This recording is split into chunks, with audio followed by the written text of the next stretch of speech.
آیا د ښکلولو له دې لس جالبو ګټو خبر یاست؟ موږ ټول پوهیږو چې ښکلول د یو بالقوه اجتماعي خوند او د یوې مینهناکې اړیکې د پیل او پای او د اړیکو جوړولو یوه اصلي وسیله ده. خو په دې لیکنه کې به تاسو ته د ښکلولو لس جالبې ګټې وړاندې کړو.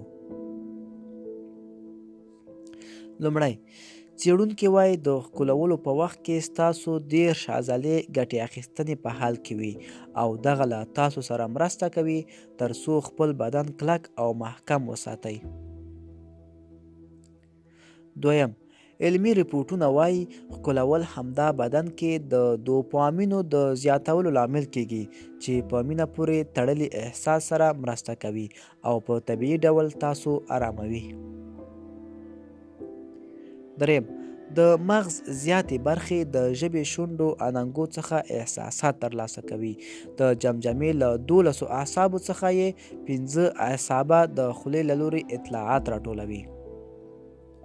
هغه وخت چې څوک ښکلوئ یا ښکلولی شئ د هغه په احساساتو پوه شئ، نو خبره دا ده چې ښکلول یو عادي کار نه دی، دا یو ژوره پیژندګلوي ده چې تاسو څوک یئ، څه غواړئ او څه ویل لرئ. څلورم، نورې څېړنې وایي ښکلول د ښکلا پیژندګلوي ده چې ستاسو له طبیعت او له جیکټیک سره جوړیدونکې وي. نو هغه څه چې د ښکلولو په لومړۍ شیبه کې پیښیږي کیدای شي د یوې ښې اړیکې د پیلولو لپاره یو وړاندیز وي. پنځم، یوه مینهناکه مچو د سټرس ذهني فشار په له منځه وړو کې مرسته کوي.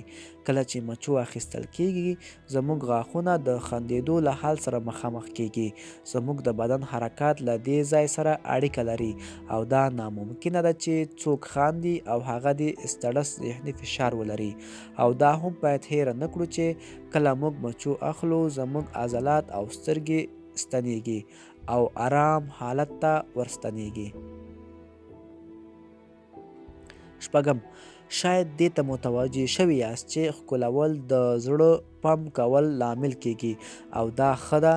لیکوالان اندرو مرچند وایي که چیرې وغواړم د ژوند یو له ټولو خوږو خاطرو څخه یوه ووایم هغه به ښکلول وي.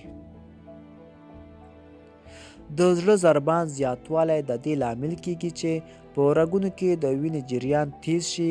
د وینې د جریان دغه زیاتوالی د بدن ټول ارګانونه وینه ترلاسه کوي او ستاسو د وینې فشار د ټیټوالي لامل کیږي. اووم، له مچو کېدو سره موږ ته ښه احساس را په برخه کیږي.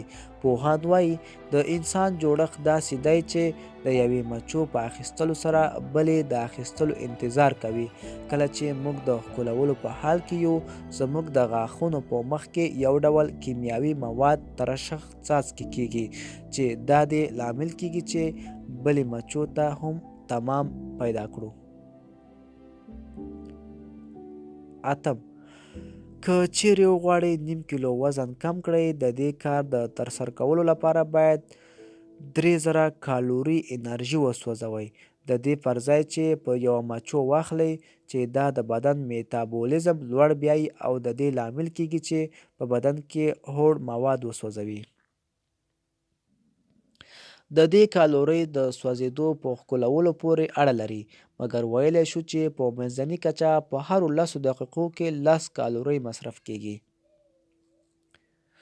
نهم، د اوږدمهال لپاره ښکلول د بدن دفاعي سیستم د ښه والي او د ستونزو د لرې کولو لپاره یوه ښه لاره ده. لسم، د طب په یوه مجله کې وایي ښکلول کیدای شي د ښځې ایمني سیستم له سټیګومالو وایرس څخه وژغوري چې دغه وایرس د حاملتوب په وخت کې د ماشوم د ړندېدو او نورو زیاتوالو لامل کیږي.